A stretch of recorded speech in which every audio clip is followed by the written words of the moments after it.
آپ صلی اللہ علیہ وسلم کا ارشاد ہے کہ جو علم ہے یہ فزیکل سائنسز ہیں، مادی سائنس جو نظر آنے والی چیزیں ہیں. تو حضور نے فرمایا کہ علم کے دو حصے ہیں، ایمانیات و اخلاقیات کا علم اور اشیاء اور چیزوں اور وجودوں کا علم. لیکن دونوں علوم مخلوق میں سے اگر فرشتہ جانتا ہے، جن جانتا ہے، انسان جانتا ہے، حیوان جانتا ہے، مکھی تک عجیب و غریب علوم جانتے ہیں. اب آپ شاید کی مکھی کو لے لیں تو اس کا ایسا عجیب فن ہے کہ اسے پتا ہے کہ اس پھول سے کیا رس ملے گی، اس رس کو لے کر کس طرح وہ شہد بناتی ہے. حتیٰ کہ جو چھتا بناتی ہے وہ 8 پہلو سے خانے اس میں ہوتے ہیں اور ہزاروں خانے ہوتے ہیں، اور آپ پیمائش کر رہے ہیں تو کوئی چھوٹا بڑا نہیں ہوتا، کسی کی بناوٹ خراب نہیں ہوتی، کسی کی دیوار ٹیڑھی نہیں ہوتی. یہ بھی تو ایک فن ہے، ایک علم ہے، یہ ایک مکھی کے پاس ہے.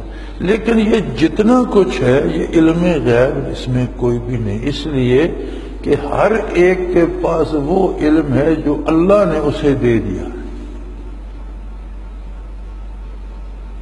یعنی اس نے مکھی کو بھی دے دیا، بچے پالنے کا علم اس نے جانوروں کو بھی دے دیا، وہ بھی اپنے بچے پال لیتے ہیں، بڑے کر لیتے ہیں. انسانوں کو سب سے زیادہ علوم اس نے عطا فرمائے، اور پھر انسانوں میں اپنے محبوب بندوں کو بے پناہ علوم عطا فرمائے. ابراہیم علیہ السلام کے بارے جب بات ہوتی ہے قرآن کریم کہتا ہے وَكَذَلِكَ نُرِي إِبْرَاهِيمَ مَلَكُوتَ السَّمَاوَاتِ وَالْأَرْضِ، ہم نے زمینوں آسمانوں کی بادشاہت کھول کر رکھ دی ابراہیم کے سامنے کہ یہ دیکھ لو آسمانوں میں یہ ہو رہا ہے، زمینوں پہ یہ ہو رہا ہے. لیکن یہ سارا کیا ہے؟ یہ علم غیب نہیں ہے، اس لیے کہ اللہ کے بتانے سے اس کا پتہ چلا.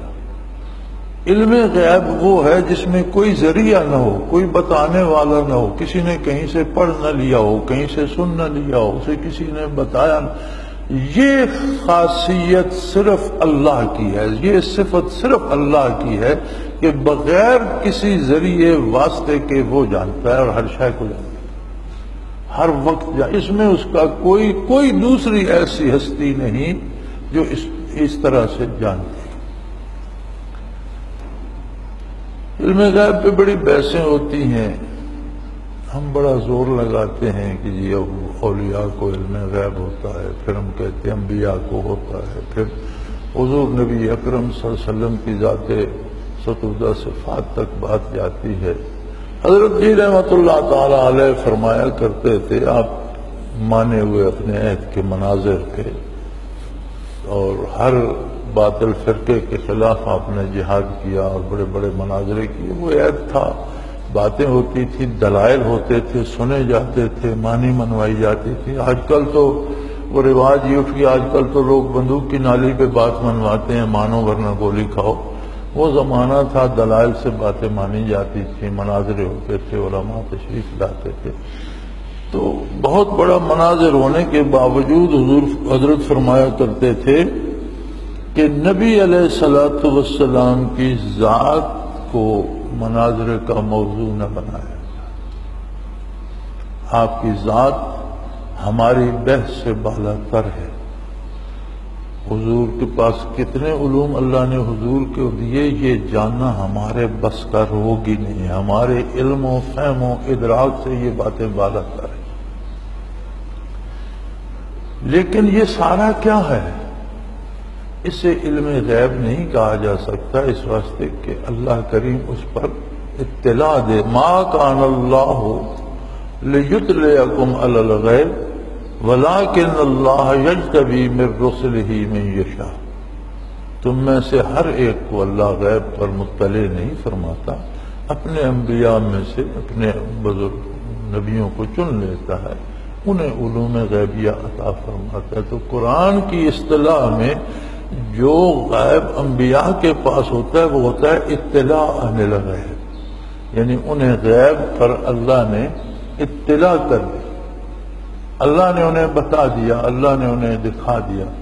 اور وہ ایسا عظیم ہے کہ یہی ابراہیم علیہ السلام ایک لمحے میں تو فرماتا ہے کہ میں نے زمین و آسمان کی بادشاہت کھلی آنکھوں نوری رویت ہوتی ہے آنکھوں سے دیکھنا، نوری ہم نے دکھا دیا ابراہیم علیہ السلام کو، نوری ابراہیم ملکوت السماوات، آسمانوں اور زمینوں کی بادشاہتیں کھول کر رکھی۔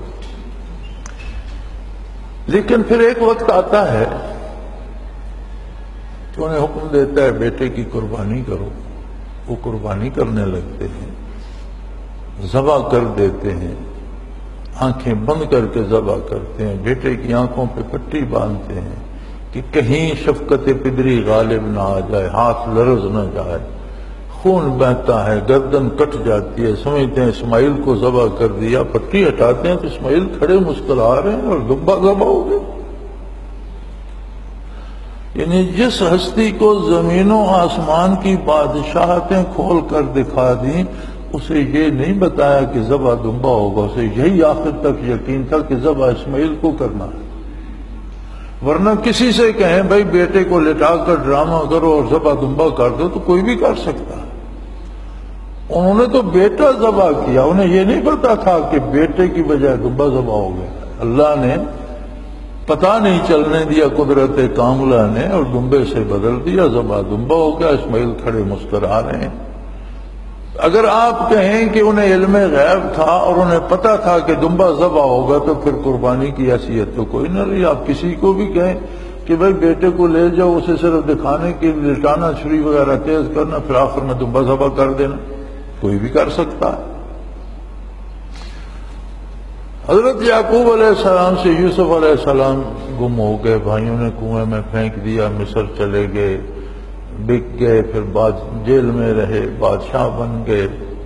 یعقوب علیہ السلام کو ایک یقین تھا کہ میرا یوسف زندہ ہے، اس کا خواب سچ تھا، اسے حکومت ملے گی، وہ نبی بھی ہوگا، بادشاہ بھی ہوگا، مر نہیں سکتا، کوئی بھیڑیا اسے کھا نہیں سکتا، تم اسے قتل نہیں کر سکتے۔ بھائی کہتے تھے مدت ہو گئی، اِنَّكَ فِي ضَلَالِكَ الْقَدِيمِ، پورا اب مدت ہو گئی، برسوں گزر گئے، آپ اسی بات کو وَابْيَضَّتْ عَيْنَاهُ مِنَ الْحُزْنِ، قرآن کہتا ہے کہ دکھ میں آنسو بہا بہا کر ان کی آنکھیں سفید ہو گئیں، بینائی جاتی۔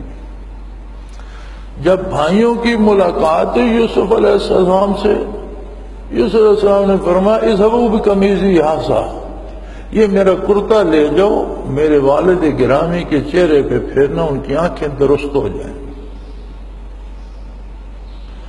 اب مصر سے جب قرآن کہتا ہے جب مصر سے قافلہ نکلا، وَلَمَّا فَصَلَتِ الْعِيرُ، جب قافلہ مصر سے روانہ ہوا تو یعقوب علیہ السلام کنعان میں تھے، وہاں کہتے ہیں انی لأجد ریح یوسف، مجھے آج یوسف کی خوشبو آ رہی۔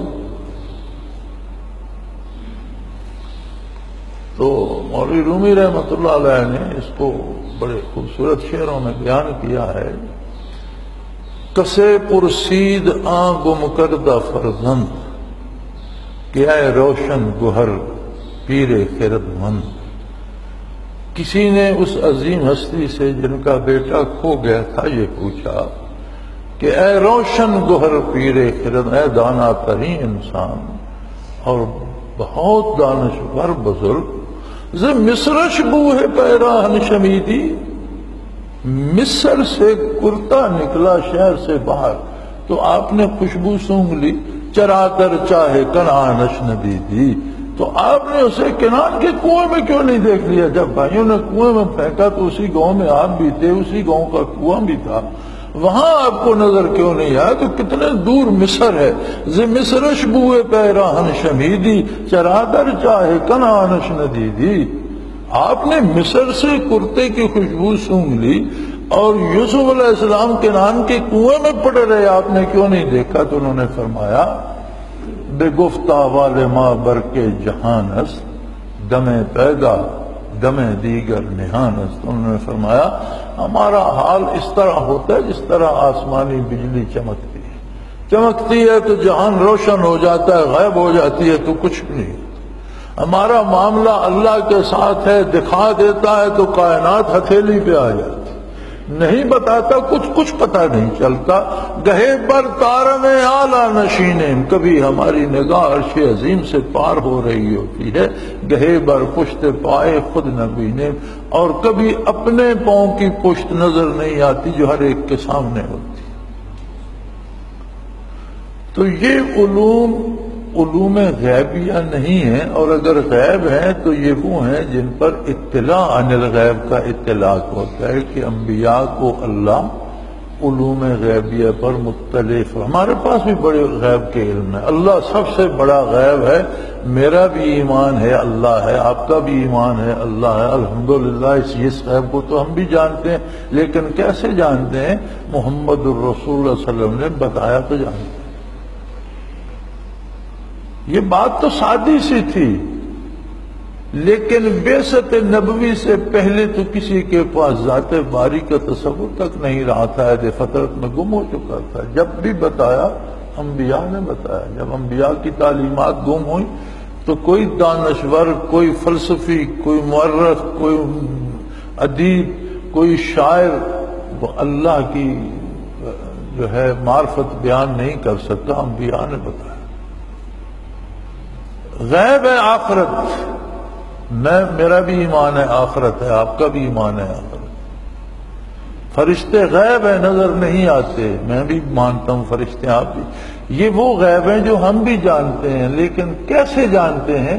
محمد الرسول اللہ صلی اللہ علیہ وسلم کے بتانے سے جانتے ہیں، اہل علم کے بتانے سے جانتے ہیں، نسلاً در نسلاً، وراثتاً، نقل در نقل، قرآن کے بتانے سے جانتے ہیں، علماء کے بتانے سے جانتے ہیں۔ اسی طرح اللہ کے علاوہ کوئی ہستی بھی جو غیب جانتی ہے وہ اللہ کے بتانے سے جانتی ہے، اور اللہ بغیر کسی کے بتانے کے جانتا ہے۔ اس واسطے وہ عالم الغیب ہے، اور باقی ہستیوں کے پاس اطلاع عن الغیب۔ حضور اکرم صلی اللہ علیہ وسلم کی شان والا صفات یہ ہے کہ اللہ کے بعد مخلوق میں آپ ہر پہلو میں بے مثل و بے مثال ہیں، وہ عمل کا پہلو ہو یا علم کا پہلو۔ جتنا علم کائنات میں سب کو دیا گیا، پھر انبیاء کو دیا گیا، ان سب کو جمع کیا جائے تو حضور کے علوم کے خزانے اس سے زیادہ ہیں۔ کتنے ہیں یہ ہمارا کام نہیں ہے، ہمارے عقل، علم اور ہمارے اعداد میں نہیں آتے، ہمارے بس سے باہر ہیں۔ ہم صرف یہ جانتے ہیں کہ بعد از خدا بزرگ توئی قصہ مختصر، اللہ کے بعد مخلوق میں آپ وسلم کی ذات بے مثل و بے مثال ہے۔ لیکن جب بات آتی ہے غیب کی تو فرمایا عندہ مفاتح الغیب، غیب کے خزانے اللہ کے پاس ہیں، لا یعلمھا الا ھو، کوئی نہیں جانتا سوائے اس کے۔ اور اس کے غیب کیسا ہے، اس کے علوم کیسے ہیں؟ فرمایا یعلم ما فی البر والبحر،